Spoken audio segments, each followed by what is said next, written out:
Here we go. What is going on, Cover One Crew? Welcome back to the show. Everybody's doing good as always. I'm always great because we're talking more fantasy football prep and we're talking high upside flyers on this show because, there's a lot of players down the board that have extremely low ADP, low risk to potential good return on investment. And some of these guys should not be where they are, but it is what it is. As we said today, a lot of depreciating values that we could definitely get in the later stages of our fantasy football drafts. Before we get started, you still got time. Go get your draft guide today. This thing will help you. Draft season is right around the corner. An update is coming this week as well to get you that much more clearer on these rankings and player availability. I got you covered as we can draft our teams appropriately and become league champions. Let's dive in. First one is a Sam Darnold on some high upside flyers, even though he isn't necessarily a flyer anymore. He had a great breakout campaign with those Minnesota Vikings. Now he takes his talents to these Seattle Seahawks. A lot of people devaluing him, and I'm at the point where I'm saying, do I understand why? Yes. Am I agreeing with the devalue? No. I think that Sam Darnold has at least proven the fact that he can be somewhat reliable, and he had a fantastic fantasy football season in 2024, 320 points, finished as a quarterback 9. Yes, I understand that comes a lot with Coach O'Connell and his ability to make the most out of any quarterback so far in his tenure, in his coaching tenure in the NFL. But Sam Darnold, some of these guys are late bloomers. We saw with Geno Smith. We saw with other quarterbacks. Take some time. The right system can absolutely, flick the switch, hit the light bulb, and these guys actually can be very good quality quarterbacks in the NFL for the foreseeable future. Sam Darnold, he was written off at those New York Jets, but he is now going to this new look Seattle Seahawks offense with Jack Swin and Jigba, my dude, JSN, and he's an absolute stud, absolute baller. Cooper Kupp does come over from those LA Rams, and then you drafted a guy like Torrey Horton. So you're talking about a team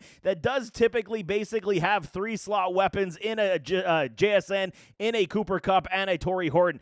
However, they have been utilizing Torrey on the outside a little bit more. Maybe they're going to flirt with that a little bit more as well. They got an extremely sound run game, run attack with Kenneth Walker III and a Zach Charbonnet. You guys know, man, I love this backfield. If Kenny Walker can stay healthy, he has the potential to be a top 5 running back in this league. So this offense does have a lot of weapons. We've seen what Zach Charbonnet can do when he does get volume as the lead back in this offense. If they do a tandem, which I do fully expect it to be, K9 is on a free agent or a contract, this year.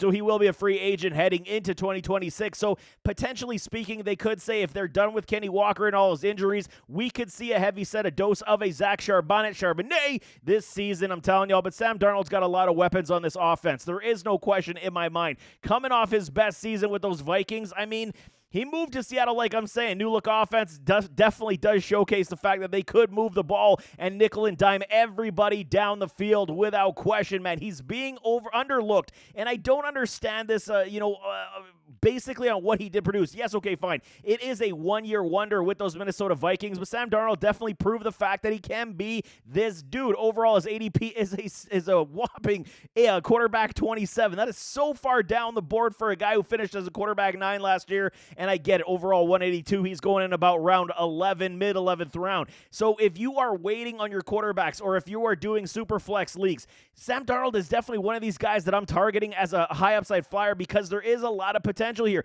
Cooper Kupp, okay, is he going to be the same guy he used to be? Probably not. JSN, he's on the ascension rise. They got so much confidence in this man. They shipped out a DK and they shipped out a Lockett, and they're using JSN as likely the number 1 guy with a Cooper Kupp to help him become the next Cooper Kupp, and then some senses, I guess you want to say. But I do like what this offense does hold, man. You got A.J. Barner, you got Elijah Arrayo, the rookie tight end, and then Jake Bobo is definitely showcasing a lot of flash so far in his time when given the opportunity. So potentially Jake Bobo also gets on the field, who could be maybe an outside guy as well for this team. So I do like this team. I also believe they got an MVS to stretch the field, at least to keep the defense honest. This team does not look terrible, and even if they are playing from behind, Sam Darnold's going to have to throw the football. I love me some Sam Darnold as a high upside flyer this year, especially if you're waiting on your quarterback and you're taking the risk and saying, I'm just going to wait until the end of my draft, basically, till the round 12 to get a Sam Darnold and stack my team.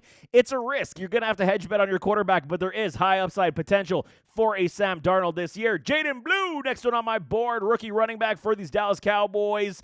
Last year, okay, he's a rookie this year, so coming into the league right now, he's getting a lot of praise, getting a lot of, there was up and down suggestions of who he is and what he is so far in the pros. Heard it early on, dedication to his craft. They called him even lazy, quote unquote, saying, his work ethic wasn't necessarily top end. I'm not buying it. I think that's a lot of hate coming from a lot of haters. Jaden Blue is really, really good, man. He's coming out of a historic running back draft class, so he did fall down the board as well. I mean, he's one of the most intriguing running backs, and he definitely is one of my dudes, man. Loaded with speed, great hands, improving skill set. He is a massive sleeper. Why did it take him so long to get a lot of traction in Texas? Because he played behind guys like Bijan, Roshan, and company.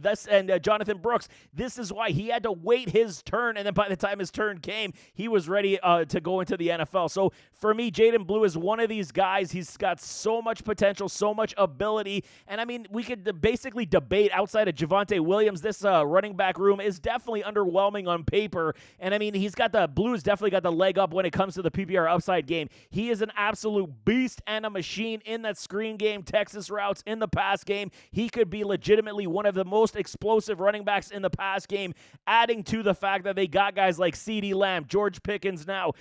This offense could definitely move through a lot of four of these guys. Javonte, if he is what we do believe he could eventually come back to being, because Javonte was one of the best running backs coming out of college when it came to broken tackles. Everyone talks about an Ashton Genty this year. That was Javonte Williams coming out of the FBS in his draft year. He led the FBS in broken tackles and yards after contact. This is what you got out of a Javonte. Not comparing the two, Ashton Genty and Javonte, to say they're the same, similar running back.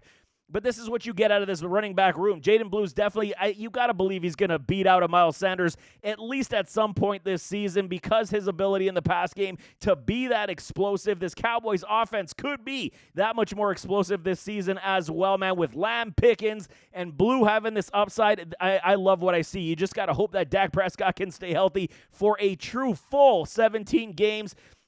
And you see the stats are kind of underwhelming for him coming out of college football. 134 attempts, 738 touchdowns, but he does add a lot of work in the pass game, 42 for 368 and 6 receiving touchdowns. So this guy can find his way into the end zone without question. His stock has definitely increased over the offseason. He is going in about round 10. So I'm telling y'all right now, he is one of these guys. He is a late round flyer that I'm definitely taking shots on, hoping for the best, because he could be a big-time flex option for us this season. Next one we got is A.D. Mitchell, Adonai Mitchell, Indianapolis Colts, man. Last season, yes, definitely his rookie year was not something to, going to the wire preaching good news about 42.3 points. He finished as the wide receiver, 112. Not great overall. I'm not going to ever sugarcoat that. Right now, he's going as a wide receiver, 78, 223 overall, going in the last stages of our drafts around round 14, 15 at this point.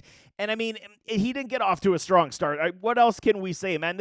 He is loaded with route run ability. Speed is absolutely great. This wide receiver room is definitely in the right direction with somebody like a Michael Pittman, Josh Downs. I mean, they added a Tyler Warren. Alec Pierce always finds a way to make deep plays, but you got to get AD involved. We've seen Reggie Wayne discussing AD so many times, suggesting he is one of these guys that can take the next step in his game, and he is going to be a good to great wide receiver, man. Speed and route tree is so good that if he just continues to improve his craft, he could be one of the leaders in this offense when it comes to target share. So far, I mean, we got to say what he's shown out of camp, it's not a surprise to me whatsoever, man. He's cooking defensive backs on the regular, and I mean, all this team definitely needs is a starting caliber quarterback, franchise caliber quarterback, and are we going to get that out of an A-Rich?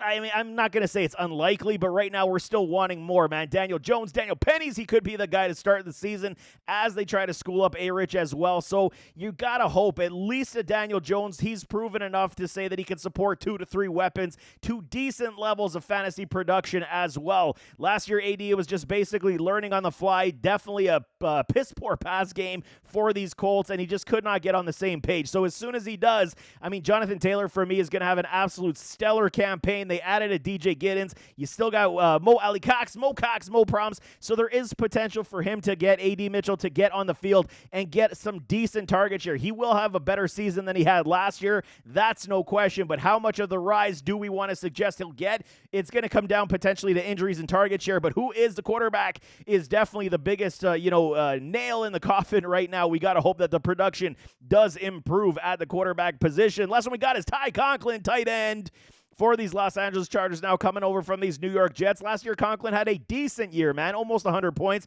Finished as the tight end 19. But, I mean, we know what the Jets were last year. They weren't necessarily abundant with great productivity outside of, Devontae Adams and Garrett Wilson. They didn't really Aaron Rodgers didn't spread the ball around too much. Right now, Conklin is being pushed down the board because of who's in front of him in a Will Disley. Will Disley still has the starting role locked up as, the number one guy at this point. ADP-wise for Conklin, he is tight end 43, 331 overall, going in about round 14, 13 at this point. So, I mean, you got to say, when we're talking about somebody like Conklin, he's a good, reliable matchup tight end. He's got, could have a decent role, carve out a decent role. We see what Coach Harbaugh's trying to do with this offense at this point. Maybe more potential double tight end sets. He loves to run the football. Barry Hampton, we got Najee Harris. We know what they want to be. Set up that play action pass after you're going ground and pound. And guys like Conklin could be that guy because he is, a great run blocker. He can also catch well. So he's one of these dudes that wouldn't leave the field.